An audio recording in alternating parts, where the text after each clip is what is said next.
Assalamualaikum warahmatullahi wabarakatuh. Salam sejahtera bagi kita semua. Salam, Om Swastiastu, Namo Buddhaya, salam kebajikan. Pertama, saya mau memperkenalkan diri. Nama saya adalah Freddy Aktosa dari kelompok 2. Kami di sini mengembangkan permainan yang bernama Word Block pada game papan atau board. Untuk anggota kelompok kami, yang pertama adalah saya sendiri, Freddy Aktosa. Yang kedua adalah Franciscus Saverius Rian Maesa. NPM saya adalah 2007-10778 dan Franciscus Rian Maesa adalah 160708686. Latar belakang kami mengembangkan permainan ini adalah banyaknya anak kurang mengenal huruf alfabet. Nah, pada masa kini masih banyak anak yang di atas 5 tahun yang masih susah untuk mengenal huruf alfabet. Nah, untuk itu kami mengembangkan permainan ini. Tidak hanya itu, kami juga pada target kami yang utama adalah untuk anak bisa belajar mengenal huruf alfabet lebih dini pada umur 3 sampai 5 tahun untuk mempersiapkan berbagai macam kegiatan mereka yang akan mereka lakukan di playgroup, TK, SD, atau yang lainnya agar mereka lebih siap. Yang kedua adalah latar belakang kami membuat ini adalah banyaknya anak tunanetra yang masih sulit membaca. Melihat sahabat-sahabat kami yang masih sulit membaca, seperti huruf Braille, kami tersentuh ingin mengembangkan permainan ini untuk mereka agar mereka dapat mengenal huruf Braille lebih dini dan mereka bisa mempersiapkan untuk sekolah mereka pada yang akan datang. Selain itu, karena huruf Braille bisa tergantung susah dalam pembelajarannya karena mereka hanya menggunakan indera perasa saja. Tujuan atau goals kami dalam mengembangkan permainan ini adalah yang pertama mengenalkan huruf alfabet angka kepada anak normal lebih dini. Itu tujuan pertama kelompok kami adalah mengenalkannya kepada anak lebih dini agar mereka lebih siap untuk belajar di TK ataupun di playgroup nanti. Yang kedua adalah mengenalkan huruf Braille kepada anak tunanetra. Seperti yang saya sudah jelaskan tadi, untuk mengenalkan huruf ini kepada anak tunanetra atau Braille adalah agar mereka dapat membaca dengan lancar pada saat mereka bersekolah nanti, atau setidaknya mereka sudah dapat mengenal huruf Braille dengan baik. Yang ketiga adalah mengajarkan anak sejak dini bahwa belajar itu menyenangkan. Nah, di sini saya ingin mengenalkan bahwa permainan itu bisa dianggap menyenangkan oleh anak-anak. Nah, dengan tujuan itu kami juga ingin mengenalkan bahwa bermain itu bisa juga sambil belajar. Dengan begitu mereka akan menganggap belajar itu menjadi lebih menyenangkan. Yang keempat, meningkatkan kebersamaan keluarga. Membiasakan anak untuk berpikir untuk mencapai suatu tujuan sejak dini. Untuk hal itu adalah kami ingin meningkatkan kebersamaan keluarga di saat mereka memainkan permainan ini bersama dan juga membiasakan anak untuk berpikir mencapai suatu tujuan. Dengan gimana untuk dia untuk mencapai suatu tujuan tersebut, dia harus melakukan berbagai macam cara untuk memecahkan masalah yang dia dapat. Misalnya untuk dalam permainan saya ini adalah bagaimana dia dapat menyusun huruf dengan benar pada papan yang sudah kami sediakan. Yang selanjutnya adalah kelengkapan permainan kami sekaligus bahan mentah. Yang pertama adalah papan kayu dua sisi, yang dimana itu sisinya terdapat dua. Yang sisi pertama adalah papan kayu alfabet dan angka normal, itu adalah buat anak normal. Yang sisi kedua adalah huruf Braille dan angka Braille, itu yang kami tujukan untuk anak tunanetra. Nah, di sisi yang pertama itu kami buat untuk dapat menyusun huruf balok dan kartu-kartu yang ada kata-katanya di dalamnya agar mereka dapat mengenal lebih baik kata-kata dan huruf itu. Yang kedua adalah huruf balok alfabet, itu adalah yang disusun pada sisi pertama pada papan yang kami buat tersebut. Untuk huruf alfabet itu terbuat dari balok kayu, tapi untuk yang kami ingin buat adalah plastik agar menghemat harga. Untuk balok yang berbentuk huruf alfabet memudahkan untuk disusun di papan. Untuk yang ketiga adalah kartu bergambar plastik fiber yang akan kami gunakan, kami tidak jadi menggunakan kertas karena di situ akan agar lebih awet permainan tersebut untuk dimainkan secara lebih lama.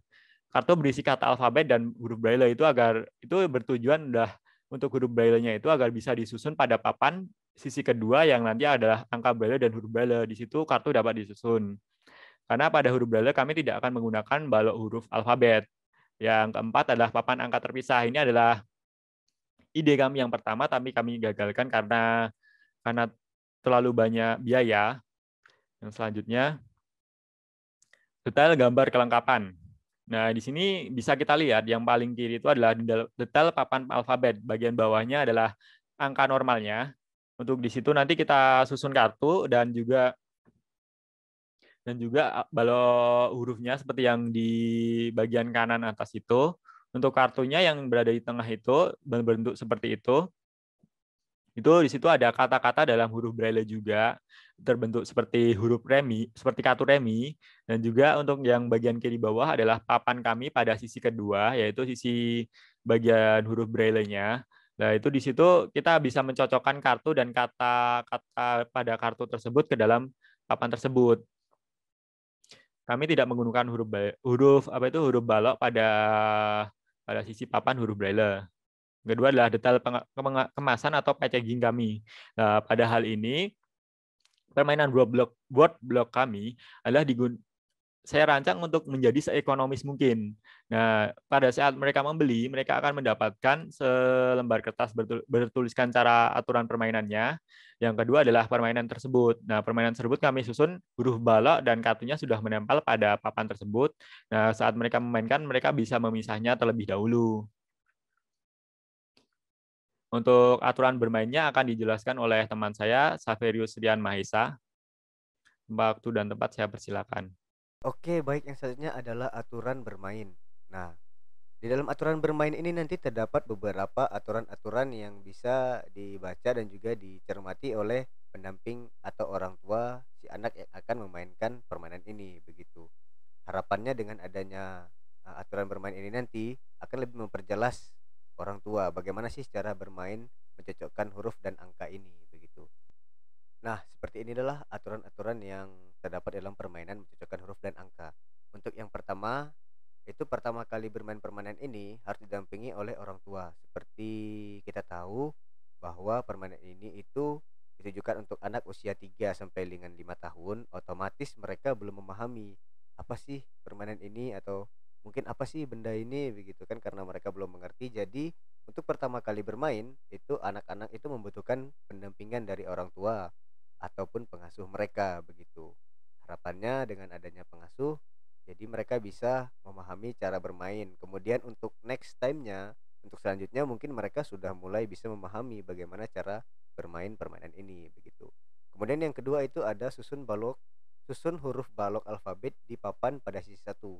Nah, seperti yang sudah dijelaskan oleh teman saya tadi bahwa permainan ini memiliki dua sisi, di mana sisi yang pertama itu menggunakan huruf Latin dan sisi yang kedua itu menggunakan huruf Braille begitu.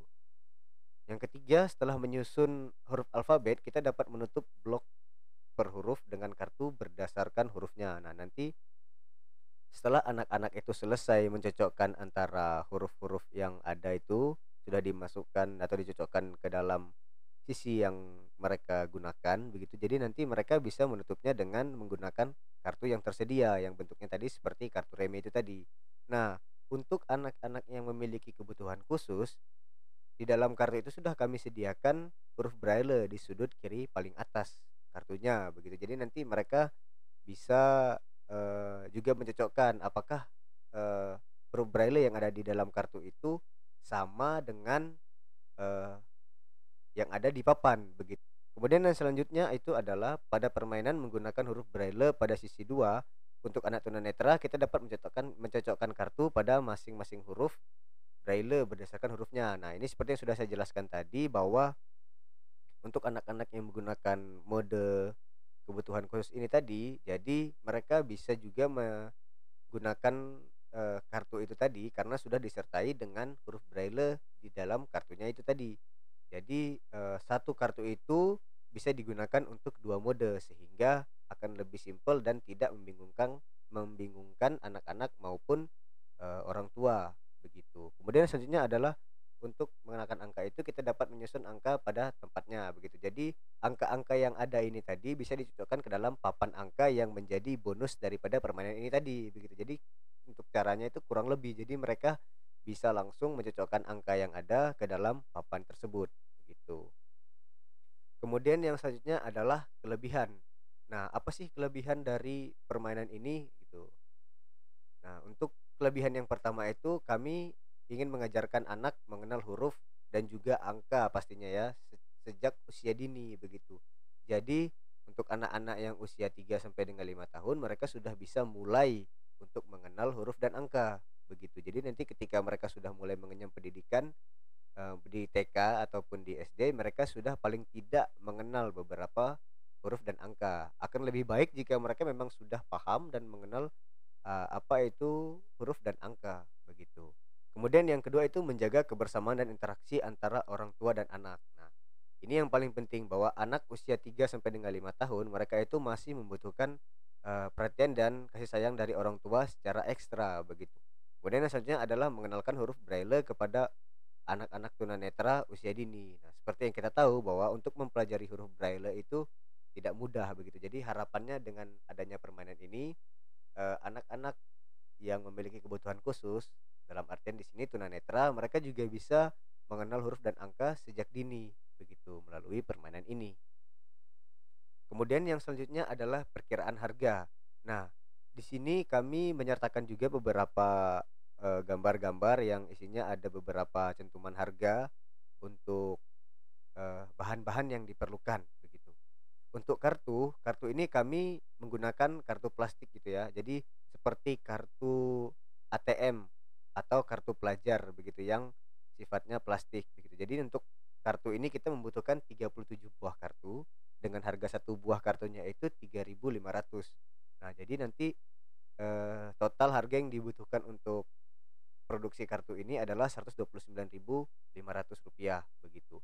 Kemudian untuk papan, papan permainan ini itu kita membutuhkan modal, 50.000 begitu. Jadi nanti kan istilahnya kita dari papan biasa mungkin akan kita produksi, secara mandiri menggunakan jasa ya, jasa dari furniture untuk membuat beberapa papan-papan baik untuk huruf maupun angka, begitu. Kemudian yang selanjutnya adalah huruf. Nah, jadi untuk huruf ini itu membutuhkan modal 20.000. Jadi, total modal yang kami perlukan untuk produksi permainan mencocokkan huruf dan angka ini adalah 199.500. Nah, nanti untuk harga jualnya itu adalah kami akan menjual seharga 250.000 dengan kami mengambil untung 50.000.